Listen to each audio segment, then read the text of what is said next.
அவங்களுக்கு இங்க இருந்து போகும்போது பல்லு வலி இருந்துச்சான்னு தெரியலங்க. ஆனா இப்ப பல்லு வலி வந்திருக்கும். என்ன நடக்குதுன்னா, ரோஹிணி எல்லார்கிட்டயும் பல்லு வலின்னு சொல்லி ஏமாத்திட்டு கிளம்புனாங்க இல்லையா ஸ்ருதி கூட. அதுக்கப்புறம் முத்து வந்து மீனா கிட்ட கேக்குறாரு, சமையல்லாம் ரெடியா மீனா அப்படின்னு கேக்குறாரு. அதுக்கு மீனா வந்து அப்பளம் பொரிச்சா அவ்வளவுதாங்க அப்படின்னு சொல்றாங்க.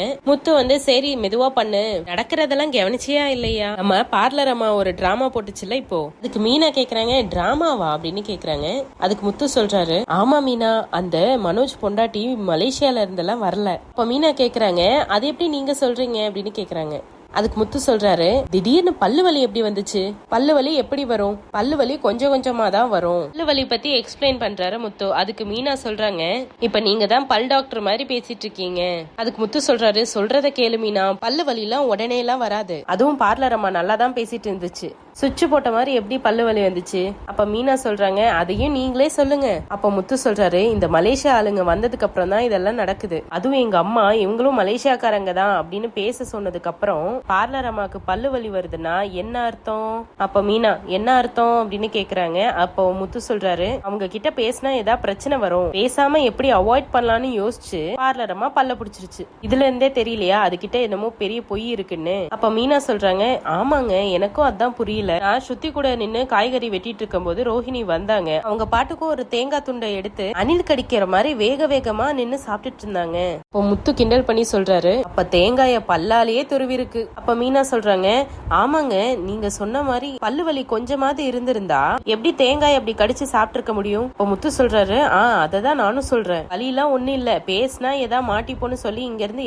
ஆகி கிளம்பி இருக்கு மீனா அப்படின்னு சொல்றாரு. அப்ப மீனா கேக்குறாங்க, அவங்க தனியா ஹாஸ்பிட்டல் போலயே, அப்படி போயிருந்தாங்கன்னா டாக்டர் பாத்துட்டேன் அப்படின்னு சும்மா சொல்லலாம் நம்ம கிட்ட, ஆனா கூட தான் ஸ்ருதி போயிருக்காங்கல்ல. இப்ப முத்து சொல்றாரு, ஆமா ஆமா பலகுரலும் விவகாரமான ஆளுதான். இப்ப மீனா சொல்றாங்க, ஏங்க அவங்க விவரமான ஆளுங்க, சும்மா எல்லாம் இருக்க மாட்டாங்க, அவங்க சாதாரணமாவே கேள்வி மேல கேள்வி கேட்பாங்க. அவங்க இப்ப ரோஹிணி அவங்க கிட்ட ஏதாவது சொன்னா நல்லா மாட்டிப்பாங்க உங்க கிட்ட. இப்ப முத்து வந்து சரி வரட்டும் நீ சமைச்சிட்டு வா அப்படின்னு சொல்லி கிளம்பிடுறாரு. அங்க இருந்து கட் பண்ணா ஸ்ருதியும் ரோஹிணியும் காட்டுறாங்க. இப்ப ரோஹிணி சொல்றாங்க, எனக்கு வேலை இருக்குங்க, கிளைண்ட் ஒருத்தவங்களை பாக்கணும், அப்புறமா ஒரு நாள் வந்துக்கலாம் அப்படின்னு சொல்றாங்க. இப்ப ஸ்ருதி அதுக்கு ஒத்துக்காம டாக்டரை பார்த்தே ஆகணும்னு அடம் பிடிக்கிறாங்க. டாக்டரை பாக்குறாங்க, ஒரு சொத்தப்பல் இருக்கு அதை எடுக்கணும் அப்படின்னு சொல்றாங்க. ஸ்ருதி உடனே எடுத்துருங்க டாக்டர் அப்படின்னு சொல்லி எப்படியாவது எடுக்க வச்சிடுறாங்க. அப்புறம் ரோஹிணிக்காக ஐஸ்கிரீம் கொடுக்குறாங்க, அதை வாங்கி இவங்க சாப்பிட்டுட்டு இருக்காங்க. இன்னும் 6 ஐஸ்கிரீம் கொடுங்க அப்படின்னு வேற கேக்குறாங்க.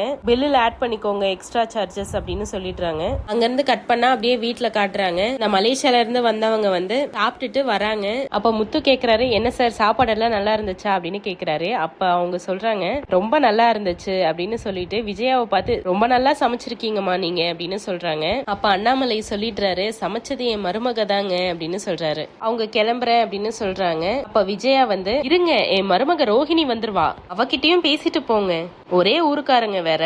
அப்ப அண்ணாமலை சொல்றாரு, அவளுக்கு வேற திடீர்னு பல்லு வலி வந்துருச்சு. அப்ப முத்து, ஆமாப்பா திடீர்னு தான் எல்லாம் வருது.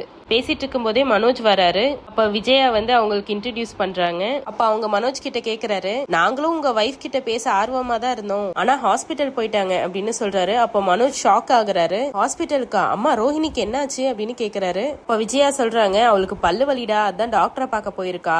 எது தனியா போனாலா அப்படின்னு மனோஜ் கேக்குறாரு. அப்ப ரவி வந்து, இல்ல ஸ்ருதியும் கூட போயிருக்கா அப்படின்னு சொல்றாங்க. அப்ப அந்த மலேசியாக்காரங்க, உங்களை பார்த்ததுல ரொம்ப சந்தோஷங்க, நாங்க கிளம்புறோம்னு கிளம்பிடுறாங்க. அப்ப முத்து வந்து மீனா கிட்ட தனியா போய் பேசுறாரு. என்ன மீனா இன்னும் அந்த பார்லர் அம்மா வரல. அப்ப மீனா கேக்குறாங்க, நீங்க என்ன அவங்க வர்றதுக்கு இன்னும் ஆர்வமா கேக்குறீங்க. அப்ப முத்து சொல்றாரு, பொய் சொல்லிட்டுல போயிருக்கு, கண்டிப்பா இன்னைக்கு மாட்டிக்கும் பாரு அப்படின்னு சொல்றாரு. அப்ப ஸ்ருதி ரோஹிணி வீட்டுக்கு வராங்க. அப்ப விஜயா கேக்குறாங்க, ரோஹிணி என்னாச்சுமா, டாக்டர் ஏதாவது மருந்து எழுதி கொடுத்தாரா அப்படின்னு கேக்குறாங்க. மனோஜ், என்ன ரோஹிணி உனக்கு பல்லு வலின்னு சொன்னாங்க அப்படின்னு கேக்குறாரு. அப்ப ஸ்ருதி சொல்றாங்க, அவங்களோட சொத்தை புடுங்கிட்டாங்க அப்படின்னு சொல்றாங்க. அப்ப விஜயா வந்து, என்ன மலேசியால இருக்கிற சொத்து எல்லாம் போச்சா அப்படின்ற மாதிரி கேக்குறாங்க. அப்ப ஸ்ருதி, இல்ல அவங்க சொத்த பல்ல புடுங்கிட்டாங்க அப்படின்னு சொல்றாங்க. மனோஜ் கேக்குறாரு, என்ன பல்ல புடுங்கிட்டாங்களா அப்படின்னு கேக்குறாரு. ஸ்ருதி சொல்றாங்க, ஆமாங்க நிறைய கேவிட்டிஸ் இருந்திருக்கு.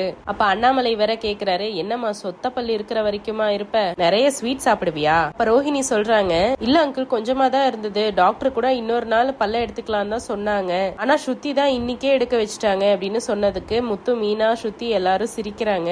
அப்ப ரவி கேக்குறாரு, ஆமா இது என்ன பாக்ஸ் அப்படின்னு கேக்குறாரு. அப்ப ஸ்ருதி ஸ்ருதி சொல்றாங்க, பல்லு புடுங்கன்னா ஐஸ்கிரீம் சாப்பிடணும்னு சொன்னாங்க, நான் எல்லாருக்கும் சேர்த்தியே ஐஸ்கிரீம் வாங்கிட்டு வந்திருக்கேன் அப்படின்னு சொல்றாங்க. இப்போ மனோஜ் வந்து வலிக்குதா ரோஹிணி அப்படின்னு கேக்குறாரு. அப்போ ரோஹிணி வந்து பல்ல புடுங்கினா வலிக்காம வேண்டான்னு சொன்ன ஸ்ருதி தான் இப்படி பண்ணிட்டாங்க. அதுக்கப்புறம் ரோஹிணியோட பல்ல பத்தி எல்லாரும் கிண்டல் பண்றாங்க. இப்ப விஜயா சொல்றாங்க, ரோஹிணி அந்த மலேசியாக்காரங்க இப்பதான் போனாங்க, உன்கிட்ட பேசணும்னு ரொம்ப ஆசைப்பட்டாங்க, நீ இருந்திருக்கலாம், அதுக்குள்ள உனக்கு பல்லு வலி வந்துருச்சு. இப்போ முத்து வந்து ஸ்லோ வாய்ஸ்ல சொல்றாரு, பேசக்கூடாதுன்னு தானே பல்லு வலி வந்துச்சு அப்படின்னு சொல்றாரு.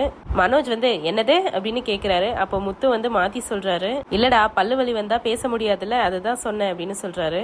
அப்ப விஜயா சொல்றாங்க, உங்களுக்கு மலேசியா பத்தி நிறைய தெரிஞ்சிருக்கு, நீ இருந்திருந்தா அப்பா பத்தியும் பேசி இருக்கலாம், அந்த ஊர்ல ஜெயில இருக்கவங்கள எப்படி வெளியே எடுக்கிறது அத பத்தி எல்லாம் விசாரிச்சிருக்கலாம். அப்ப ரோஹிணி மைண்ட் வாய்ஸ்ல நினைச்சுக்கிறாங்க, அதுக்கு தானே நான் இங்க இருந்து தப்பிச்சே போனேன். ஆனா எப்படி சொல்றாங்கன்னா, ஆன்ட்டி எனக்கு ரொம்ப பெயினா இருக்கு, நான் போய் ரெஸ்ட் எடுக்க போறேன் அப்படின்னு சொல்லிட்டு கிளம்புறாங்க. இப்போ முத்துவும் மீனாவும் பேசிக்கிறாங்க. அப்ப முத்து சொல்றாரு, என்ன மீனா இப்படி ஆயிருச்சு, பல்ல புடுங்கிட்டு வந்துட்டாங்க. அப்ப மீனா சொல்றாங்க, சொத்தையானா புடுங்க தானே செய்வாங்க. முத்து வந்து திடீர்னு எப்படி பல்லு வலி வந்துச்சு. அப்ப மீனா கரெக்டா சொல்றாங்க, அவங்க இங்க இருந்து போகும்போது அவங்களுக்கு பல்லு வலி வந்த மாதிரி தெரியல, ஆனா இப்ப பல்லு வலி வந்திருக்கும் அப்படின்னு சொல்றாங்க. மறக்காம சேனலை சப்ஸ்கிரைப் பண்ணிருங்க. அப்ப முத்து சொல்றாரு, பொய் சொன்ன வாய்க்கு பல்லு போச்சுன்னு நினைச்சுக்க வேண்டியதான், ஆனா எதுக்கு இந்த பார்லர் நம்ம பொய் சொல்லிட்டு போச்சுன்னு தான் தெரியல. இப்ப நம்ம ஊர்க்காரங்க யாரையா நம்ம பார்த்தோம்னா நமக்கு ஒரு ஊர் பாசம் வரும்ல, ஊர்ல என்னென்ன மாற்றம் எல்லாம் வந்திருக்குன்னு எல்லாம் கேட்போம்ல, ஆனா இந்த பார்லரமா அவங்க வந்தோடனே தப்பிச்சு ஓடிருச்சு. அப்ப மீனா சொல்றாங்க, ஒருவேளை அவங்களுக்கு நிஜமாவே பல்லு வலி வந்திருக்குமோ. அப்ப முத்து ஸ்ட்ராங்கா சொல்றாரு, அதெல்லாம் ஒண்ணு இல்ல மீனா, அது சும்மா சொல்லிருக்கு, ஆனா பலக்குரல் பாத்தியா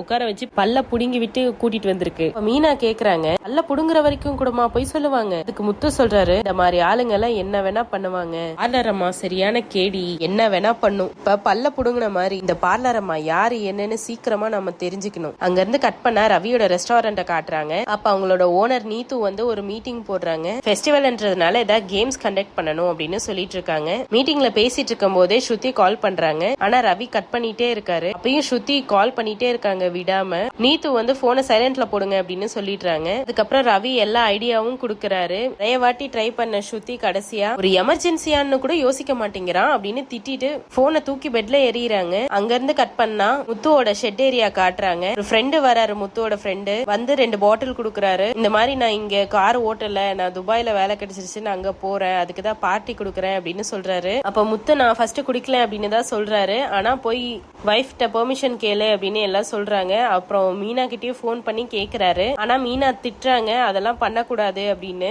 அப்பயும் முத்து ஏதோ பேசி சமாளிக்கிறாரு. அப்ப கடைசியா மீனா சொல்றாங்க, இத பாருங்க, நீங்க ஏதோ கதை விட்டுட்டு இருக்கீங்கன்னு எனக்கு நல்லா தெரியுது, இன்னைக்கு மட்டும் நீங்க குடிச்சிட்டு வந்தீங்க அவ்வளவுதான் அப்படின்னு சொல்றாங்க.